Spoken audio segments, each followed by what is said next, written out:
Hello दोस्तों, तो आप सबका मेरे YouTube चैनल में स्वागत है। तो आज हमारे साथ जुड़े हैं पार्थ रंजन जी, जो कि हमारे ख़ास मित्र हैं और हमारे साथ ही हमारे बैचमेट हैं। तो इन्होंने इस बार अपने फर्स्ट अटेम्प्ट में ही JRF क्वालिफाई किया है विथ अ गुड रैंक। तो चलिए आज हम इनसे बात करते हैं और जानते हैं इन्होंने कैसे क्वालिफाई किया, इनका स्ट्रेटेजी क्या था, इन्होंने कौन कौन से बुक्स फॉलो किए थे, कैसे पढ़ाई किए थे और आप सबको कुछ गाइडेंस देंगे। तो चलिए हम बात करते हैं। तो हेलो पार्थ रंजन जी, कैसे हैं आप? सब बढ़िया। तो बताइए आप अपने बारे में, हमारे व्यूअर आपके बारे में जानना चाहेंगे सबसे पहले। Hello viewers, myself Parth Ranjan. I had completed my graduation from Patna Science College, Patna University, and after completion of my graduation, I prepared for master's examination of various universities, and I had qualified CSIR UGC NET JRF with All India rank 185 in my first attempt. तो पार्थ जी, आपने CSIR UGC net के preparation के लिए कोई coaching join किया था या self study थी? जी नहीं, एज सच मैंने कोई परमानेंट कोचिंग नहीं ज्वाइन करी थी। मेरी जो पूरी प्रिपरेशन थी वो मेरी पर्सनल स्ट्रेटजी पे बेस्ड थी। और मैं ऐसा मानता हूँ कि नो स्ट्रेटजी इज़ यूनिवर्सल। देखो, आप प्रिपेयर कर लोगे, हर किसी की अपनी एक स्ट्रेटजी हो सकती है, लेकिन कई बार लोग क्या गलती करते हैं कि अब अगर मैं कुछ बताऊं तो कम्प्लीटली मुझे फॉलो करना शुरू कर देंगे, कोई और कुछ बताए तो उसे फॉलो करना शुरू करेंगे। हमें ऐसा करने से बचना चाहिए। एक्चुअली आपको ये समझना होगा कि कौन सी स्ट्रेटजी आपके लिए सबसे अच्छे तरीके से काम कर रही है, और ये मैटर करता है। क्योंकि जब आप किसी चीज़ की प्रिपरेशन करते हैं तो एक फैक्टर्स नहीं होते हैं। लाइक अब जैसे मैं अपने बारे में बताऊँ तो मैं वीडियोज़ से बहुत ज़्यादा नहीं पढ़ सकता हूँ, लेकिन बहुत सारे ऐसे लोग हैं जिनको वीडियोस काफ़ी अच्छे लगते हैं पढ़ने में। सही। तो मुझे टेक्स्ट बुक रीडिंग का एक एडिक्शन है जो स्टार्टिंग से था। And during my graduation days मैंने मेडिकल की कोचिंग्स में काफ़ी पढ़ाया है। अच्छा, तो आप टीचर भी रहे हैं? एग्जैक्टली। सो 3 सालों तक मैंने ग्रेजुएशन के साथ पार्ट टाइम में पढ़ाता भी था। तो इसकी वजह से काफ़ी कॉन्सेप्ट्स जो थे मेरे उस समय भी क्लियर हो गए थे।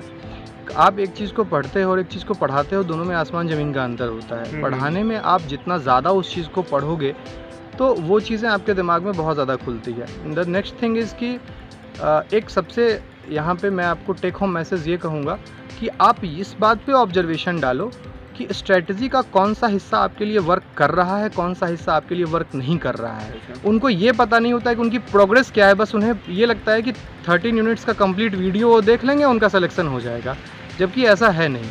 आपको ये समझना पड़ेगा कि आप जो पढ़ रहे हो, या टेक्स्ट बुक रीडिंग हो या फिर वीडियोज़ हो, या कोई किसी कोचिंग को ज्वाइन करते हो ऑफलाइन जा करके, आपको अपनी प्रोग्रेस रिपोर्ट हमेशा चेक करते रहनी होगी कि CSIR के क्वेश्चंस आपसे लग रहे हैं, नहीं लग रहे हैं, कहाँ फंस रहे हो, कौन से यूनिट्स के अंदर आपको कॉन्फिडेंस आ गया है। तो ये प्रोग्रेस, ये जो चेक एंड प्रोग्रेस है, इसका एक आपको बैलेंस बना के चलना पड़ेगा। ओके, तो आपने पार्थ जी कितने यूनिट आपने टारगेट किए थे इस एग्ज़ाम को क्वालिफाई करने? मेरा टारगेट एग्ज़ाम के अंदर 8 to 10 यूनिट्स के ऊपर था, जिसमें कि मैं ऐसा बिलीव करता हूँ कि आप ऐसा नहीं कह सकते हो किसी बच्चे ने अगर 90% कंटेंट कवर कर लिया हो तो उसका सिलेक्शन होगा ही होगा, किसी ने 70% कवर किया हो तो उसका सिलेक्शन नहीं होगा। हम ऐसा नहीं कह सकते हैं। ऐसा भी हो सकता है किसी ने 70% कंटेंट को इस तरह से टारगेट किया है कि उसने जो 70% कंटेंट पढ़ा, उसका कोई भी क्वेश्चन निकल करके आएगा तो उसे बनाने की कैपेबिलिटी है उसके पास। जिसने 90% कवर किया, हो सकता है उसने इस लेवल पे, इतने सुपरफिशियल लेवल पे किया हो कि क्वेश्चंस में थोड़े से ट्विस्ट आएंगे तो उस क्वेश्चंस को नहीं बना सकता है। तो मैंने जैसे plant physiology is my best unit, जिसको मैंने अच्छे से प्रिपेयर किया, तो उसके क्वेश्चंस, जो टफ भी क्वेश्चंस इस बार पूछे गए, वो क्वेश्चंस मैंने सही करके आए प्लांट फिजियोलॉजी के अंदर। सो मेरा जो कम्प्लीटली मेरे सिलेक्शन का क्रेडिट जाता है, वो जाता है text book, best reference books of each units and my on strategy for the examinations. अच्छा, तो आपने रेफरेंस बुक फॉलो किए थे? एग्जैक्टली। हाँ, तो जैसे आप जैसे एसएल वाले जी के कार्प, कूपर, अल्बर्ट, ये सब पढ़े होंगे? सर, हाँ, मैंने जैसे मैं स्टार्टिंग यूनिट से बता देता हूँ। जैसे मेरी बायोकेमिस्ट्री है, तो बायोकेमिस्ट्री के अंदर मैंने लेनिंजर कम्प्लीटली पढ़ा था। ओके, सो अब वहाँ भी एक चीज़ ध्यान रखने वाली है कि आपको बहुत डिस्क्रिमिनेटिंग होना पड़ेगा चीज़ों को समझने में। आप लेनिंजर को एक पेज नंबर 1 से पेज नंबर 900 या 1100 तक नहीं कंप्लीट कर सकते हो। आपको ये समझना पड़ेगा कि क्या पूछा जाता है CSIR में, क्या मुझे पढ़ना है। इवन कई लोग क्या करते हैं, प्रोटीन पढ़ रहे हैं तो एक एक लाइन उसका पढ़ना शुरू किए। हमें जब रेफरेंस बुक हम जब पढ़ते हैं तो हमें ये ध्यान रखना चाहिए कि हम उसके डायग्राम्स, जैसे कोई पाथवे में पढ़ रहा हूँ तो ग्लाइकोलिसिस का पाथवे है, तो उसके जो पूरी पाथवे के डायग्राम जो कनेक्शंस दिए गए हैं, कुछ पाथवे के इंटरमीडिएट दूसरे पाथवे में कहाँ इंटर कर सकते हैं, कहाँ से वो पाथवे किस एंजाइम से एनेविट हो रहा है, कहाँ से उसमें पॉजिटिव रेगुलेशन हो रही है, इन सब चीज़ों को, ये सब जो मेनेमोनिक्स हैं और जो फ्लो चार्ट्स हैं, ये हमें अपने दिमाग में सेट करना पड़ता है। तो बायोकेमिस्ट्री मैंने लेनिंजर पढ़ा था, फिर सेल बायोलॉजी के अंदर मैंने कार्प पे मेनली फोकस किया था। कार्प मेरा टारगेट था सेल बायो में, क्योंकि मैंने एल्बर्ट बहुत ज़्यादा नहीं पढ़ा है, सेल साइकिल मैंने एल्बर्ट से पढ़ी थी बस। नेक्स्ट जो थर्ड यूनिट है फंडामेंटल प्रोसेस, इसके लिए मैंने लेविन्स जीन्स पढ़ा था। ओके। फोर्थ यूनिट जो सेल सिग्नलिंग की है, इसको सेल सिग्नलिंग का यूनिट जो है उसको मैंने वीडियोस के थ्रू कवर किया था। ओके, यूट्यूब वीडियोज के थ्रू। ओके। जो फिफ्थ यूनिट डेवलपमेंटल बायोलॉजी है, उसको मैंने स्किप किया था, बट उसके बेसिक्स लाइक कंपिटेंस क्या होता है, पेंट्रेंस क्या होती है, जो बेसिक्स हैं स्टार्टिंग के, और जो प्लांट एस्पेक्ट है डेवलपमेंटल बायोलॉजी का, वो पढ़ा था। जो सिक्स्थ यूनिट है प्लांट फिजियोलॉजी, इसको मैंने सबसे बेस्ट पढ़ा था, और इसके लिए मैंने प्लांट फिजियोलॉजी के लिए मैंने 2 बुक प्रेफर किए थे, जिसमें एक बुक है biochemistry and molecular biology of the plants by Buchanan, और दूसरा बुक है प्लांट फिजियोलॉजी बाय तेजन जेजर। हाँ, ये तो इस यूनिट को मैंने इस दोनों बुक से मैंने प्लांट फिजियोलॉजी सबसे अच्छे से पढ़ी थी। जो 7th यूनिट है एनिमल फिजियोलॉजी, एनिमल फिजियोलॉजी के साथ मेरे साथ एक और अच्छी बात क्या हुई कि जब मैं पढ़ा रहा था तो मैं जूलॉजी भी पढ़ाता था। तो एनिमल फिजियोलॉजी मैंने CSR के लिए तो नहीं पढ़ी है, बट जूलॉजी चूंकि मैं पढ़ाता था नीट को, काम आती है तो वो चीज़ें मुझे काम आई, और एनिमल फिजियोलॉजी के 2-3 क्वेश्चंस में बना गया। बढ़िया। सो नेक्स्ट एंडोक्राइन सिस्टम मेरा अच्छा था, उसको मैंने पढ़ा भी था। नेक्स्ट जेनेटिक्स की बात करूं तो जेनेटिक्स का जो कॉन्सेप्ट है वो मैंने स्नस्टर्ड सीमेंस एंड बेंजामिन पायर्स से पढ़ा था। बट मोर ओवर मैं कहूँ तो जेनेटिक्स प्रैक्टिकल यूनिट है, आप जितने क्वेश्चन सॉल्व करोगे वो काम करेगा। थ्योरेटिकल चीज़ें बहुत ज़्यादा काम नहीं करती है जेनेटिक्स के अंदर। उसके बाद के जो यूनिट्स हैं 9th, उसको बहुत फोकस करके नहीं, उसमें मैंने टॉपिक डिसाइड किया, जैसे अब एग्रोबैक्टीरियम का टॉपिक बायोटेक से उठा लिया, और मैंने एक यूनिट कवर किया था इकोलॉजी मेरा प्राइम यूनिट था। 13th यूनिट के अंदर जो स्पेशल टेक्निक्स, सारे टेक्निक्स मैंने नहीं पढ़े थे, बट कुछ टेक्निक्स जो फोकस्ड एग्जाम में बार बार आते हैं, उस टेक्निक्स पे मैंने फोकस किया। मतलब आपने 12 यूनिट टारगेट किए थे? हाँ, लगभग 10-11 यूनिट तो प्राइमरली मैंने टारगेट करा था। हाँ, ये तो बहुत ही बढ़िया स्ट्रेटेजी है, आपने इतने सारी पढ़ी हैं। बुक पढ़ने का मतलब एक चीज़ ये भी होता है कि एग्जाम क्वालिफाई हो गया, इसके साथ साथ आपको बहुत सारे नॉलेज भी होगा सारी चीज़ों का। और बुक पढ़ने के साथ एक सबसे अच्छी चीज़ मैं बताता हूँ, जैसे कई बार क्या होता है कि आपकी जो नेगेटिव चीज़ें होती है, कई बार वो आपके लिए पॉजिटिव बन के सामने आती है। जैसे मेरे साथ एक इशू क्या है कि मेरी स्ट्रेटजी कम्प्लीटली अलग थी, और इसीलिए बहुत लोगों को ये यकीन भी नहीं हुआ कि पता नहीं, मतलब उनको ये लगा कि सिलेक्शन कैसे हुआ। अच्छा, ऐसा बात भी है? उनको पता नहीं था कि मैं कर क्या रहा था एग्जैक्टली। अच्छा। सो अब होता ये है कि मैंने CSR को इस तरह से टारगेट नहीं किया है कि मैंने 5 महीने बैठ करके लाइब्रेरी में CSR के बुक्स को निकाल के पढ़ा है। अच्छा। ये मेरी स्ट्रेटजी नहीं थी। मेरी स्ट्रेटजी थी कि ये मैं कहूँ तो ये रिजल्ट मेरा कंप्लीट BSc से लेकर के अभी तक का पढ़ा हुआ का कलेक्शन है। बहुत बढ़िया। तो ये चीज़ बहुत मैटर करती है। और एक अच्छी बात क्या है कि मेरे साथ कि मैं किसी और के नोट से नहीं पढ़ सकता हूँ कभी। अच्छा। मतलब आप एक छोटा सा भी कंटेंट का आप मुझे अपना नोट्स दे दो, या दुनिया के सबसे बेस्ट टीचर का नोट दे दो, मैं उसको नहीं पढ़ पाऊँगा। क्योंकि आप एक टीचर, आपने पढ़ाया तो आपको खुद से बिलीव है। एग्जैक्टली ये चीज़ मेरे साथ है। मतलब मैं छोटे से छोटी चीज़ का जब तक अपने हाथ से मैं कुछ नोट्स नहीं बनाऊंगा, मैं उसको नहीं पढ़ सकता हूँ। तो ये चीज़ बहुत काम की कि मैं अगर लेनिंजर पढ़ता था तो जैसे ऐसे पेजेस कवर होते थे, मैं उस पेज का अपना एक फ्लो चार्ट बनाता था। अच्छा। और वही चीज़ मैं बाद में रिवाइज करता था। ठीक है, तो आपने इतने अच्छे से मतलब स्ट्रेटेजी बताई अपना।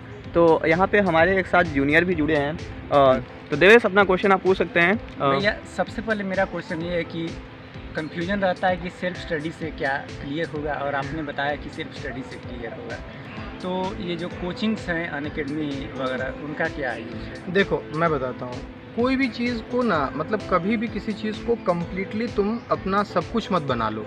ये लाइफ के भी प्रिंसिपल्स हैं, ये प्रिपरेशन का भी प्रिंसिपल है कि अब जैसे मैं वही बता रहा हूँ ना, पर देखो टेक्स्ट बुक रीडिंग का एक सबसे बेनिफिट क्या होता है, जब आप टेक्स्ट बुक पढ़ते हो, अच्छी टेक्स्ट बुक जो रेफरेंस बुक्स होती हैं, तो उसको एक साइंटिस्ट ने एक चैप्टर को लिखा है उसके अपनी रिसर्च को, तो आप डायरेक्ट ऑथर से कनेक्ट करते हो। वहाँ पे कोई आपको पढ़ा रहा है तो वो अपना चीज़ बता रहा है। हाँ, वीडियोज़ इंपॉर्टेंट हैं, अनअकैडमी भी इंपॉर्टेंट है, कोई भी कोचिंग, मैंने अनअकैडमी में प्रमोट नहीं कर रहा हूँ, कोई भी कोचिंग्स जो भी आपको लगता हो, उसको बस वहाँ पे यूज़ करो ना, कि जहाँ पे आप फंस रहे हो, जहाँ पे आपको लग रहा है कि नहीं टेक्स्ट बुक की बात बिल्कुल नहीं समझ में आ रही है मुझे, तो कोई साइकिल है, वो साइकिल आपको टेक्स्ट बुक से नहीं समझ में आ रही है, तो कोई टीचर उसको अगर अच्छे से समझा रहा है तो उसको मैं हेल्प लूँगा उसका।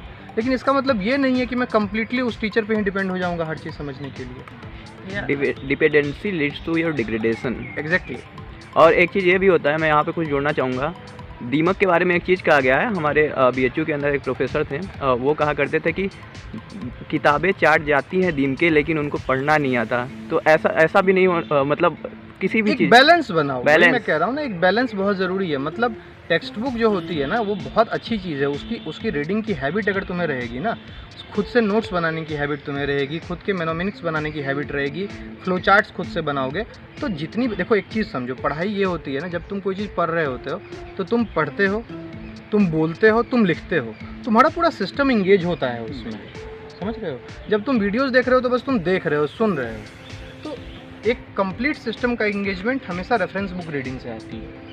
भैया बुक रीडिंग में ये प्रॉब्लम है कि क्या लिमिट है उसकी, ये हाँ, वो लिमिट्स में बता रहा हूँ। तो थोड़ा बुक रीडिंग करने का एक तरीका होता है। देखो, वो तरीका ये है कि जैसे हम जब किसी बुक्स को पढ़ रहे होते हैं तो सबसे पहले हमें ये ऑब्जेक्टिव ध्यान में आना चाहिए कि हम किस उद्देश्य से इस बुक को पढ़ रहे हैं। तो एक उद्देश्य तो होता है कि जैसे अब तुम CSIR क्वालिफाई करने जा रहे हो, तो तुम्हारा ये टारगेट होना चाहिए कि हम CSIR के जो क्वेश्चंस हैं, लाइक अब प्लांट फिजियो में पढ़ रहा हूँ, अगर मुझे फोटोसिंथेसिस उससे पढ़ना है, टीजन जीजर्स और बुकानन से, मुझे, मेरी फेवरेट बुक बुकानन है प्लांट फिजियोलॉजी की, तो मुझे अगर फोटोसिंथेसिस पढ़ना है तो मैं फोटोसिंथेसिस के क्वेश्चंस देखूंगा। मैं काफ़ी समय दूंगा उस क्वेश्चंस को देखने में कि वो, देखो, before giving the exam you should understand the nature of the exam, the nature of the questions, what they are asking, okay. और क्योंकि CSR के लिए और इम्पॉर्टेंट हो जाता है कि CSR आपसे पार्ट C में 75 क्वेश्चंस पूछते हैं, और 75 क्वेश्चंस जब आप CSR के अंदर कवर करते हो तो आपको ये लगता है कि क्या छोड़ना है और क्या पकड़ना है। तो देवेश, आपका अगला कोई क्वेश्चन है इनसे? भैया अगला सवाल आपसे ये है कि बहुत लोग पाथफाइंडर प्रीफर करते हैं कि पाथफाइंडर पढ़ लो, आपका CSIR क्लियर हो जाएगा। तो और बहुत लोग कहते हैं कि उसमें कंटेंट कम है और अब के समय में केवल पाथफाइंडर से कुछ नहीं होगा। तो आप क्या सजेस्ट करना चाहेंगे, पाथफाइंडर कितना हेल्पफुल? देखो, पाथफाइंडर हेल्पफुल है, बट ये हमेशा याद रखना कि सिर्फ पाथफाइंडर हेल्पफुल नहीं है। पाथफाइंडर से आप क्वेश्चंस, पाथफाइंडर आपको क्या देता है, एक कम समय में एक टॉपिक का कवरेज देता है। तो पाथफाइंडर से आप क्या पढ़ सकते हो, वैसे ऑब्वियस टॉपिक्स आप पाथफाइंडर से पढ़ सकते हो। जो टॉपिक्स जैसे आप देख रहे हो कि DNA के स्ट्रक्चर के बारे में बार बार पूछा जा रहा है, Z फॉर्म, A फॉर्म, इस सब के बारे में पूछा जा रहा है, उसका एक टेबल पाथफाइंडर में दिया हुआ है, आप उस टेबल का हेल्प ले सकते हो। तो पाथफाइंडर, लेकिन हाँ, अब आपको पढ़ना है कोई चीज़ का मैकेनिज़्म, तो उस मैकेनिज़्म के लिए पाथफाइंडर नहीं है। पाथफाइंडर एक है कि एक बार आपने रेफरेंस बुक कवर कर लिया, आपने अपने इंपॉर्टेंट नोट्स बना लिए, देन आप पाथफाइंडर के ऊपर स्विच कर सकते हो। लेकिन सिर्फ पाथफाइंडर ये डेंजरस हो सकता है आपकी प्रिपरेशन के लिए। तो देवेश, उम्मीद करता हूँ कि आपको अपने सवालों का जवाब मिल गया होगा। और सबसे पहले हम पार्थ जी को बहुत सारी बधाइयाँ देते हैं और देवेश को बहुत सारी लक प्रदान करते हैं। बेस्ट ऑफ लक देवेश, अगले बार आप जाने वाले हैं और उम्मीद करता हूँ कि आप क्वालिफाई करेंगे। तो चलिए और पार्थ जी से और बात करते हैं। तो पार्थ जी, आप अपनी सक्सेस का क्रेडिट किनको किनको देना चाहेंगे, थोड़ा बता दीजिए। सक्सेस का क्रेडिट सबसे पहले तो मेरे भगवान, मेरे जिनकी मैं हमेशा पूजा करता हूँ, भगवान श्री कृष्ण, उनका सबसे पहला क्रेडिट है। उनकी ब्लेसिंग्स के बिना कुछ मेरे लाइफ में हो नहीं सकता है। दूसरा क्रेडिट मेरे पेरेंट्स का है, ओके, और मेरे भैया, मेरे कज़न जो हमेशा मुझे सपोर्ट करते हैं हर तरफ से। और तीसरा जो है वो मेरी स्ट्रैटेजी, मेरी जो अपनी स्ट्रैटेजी मेरे लिए वर्क करती रही। मैंने जो टीचिंग किया अपनी लाइफ में, जो स्ट्रगल्स मैंने किए, जो पढ़ाया मैंने, वो सब चीज़ों का बहुत बड़ा, मैं हमेशा कह रहा हूँ कि मेरा ये रिज़ल्ट 3 महीने 4 महीने की CSIR प्रिपरेशन नहीं है, ये मेरा एक समअप है BSc से लेकर के अभी तक का। इसकी वजह से मेरा CSIR क्वालिफाई। जितना आपने अब तक ज्ञान अर्जित किया है सारा आपने लगाया था। हाँ, ये चीज़ है। और फाइनल एक चीज़ और मैटर करता है, मतलब आप इसको समझ सकते हो कि एग्ज़ाम के अंदर 3 घंटे में आपका दिमाग कितना फोकस कर पा रहा है क्वेश्चंस को, आप क्वेश्चंस में कितना डिस्क्रिमिनेट कर पा रहे हो कि किसको करना है, किसको छोड़ना है। ओके। और हाँ, एक चीज़ बताऊंगा, A सेक्शन का बहुत बड़ा इंपॉर्टेंस रहा मेरे रिजल्ट के अंदर। अच्छा। क्योंकि A सेक्शंस के अंदर मैंने बहुत अच्छा स्कोर किया। बहुत बढ़िया, ये तो बहुत अच्छी बात है। अगर A सेक्शन आपने किया तो क्वालिफाई आसानी से हो सकती है। वही तो स्कोर मतलब होता है जो आपका रैंक डिसाइड करता है। बिल्कुल।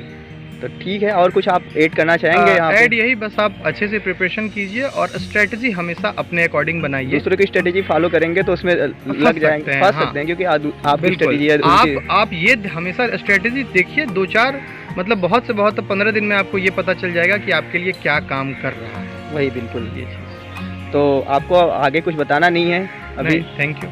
तो चलिए, आपको बहुत बहुत बधाइयाँ। आपने पार्टी वार्टी तो हम लोगों को दे ही दी है, ठीक है। Exactly. जो लोग वीडियो देख रहे हैं इनको पार्टी तो नहीं मिल सकता कोई बात नहीं, कोई बात नहीं, वो आएंगे BHU तो उनको भी पार्टी मिल जाएगी। अच्छा BHU आएंगे, आपसे मिलेंगे तो पार्टी दे सकते हैं। सकते हैं। अच्छा ठीक है, चलिए फिर Thank मिलते you. रहेंगे। Thank you.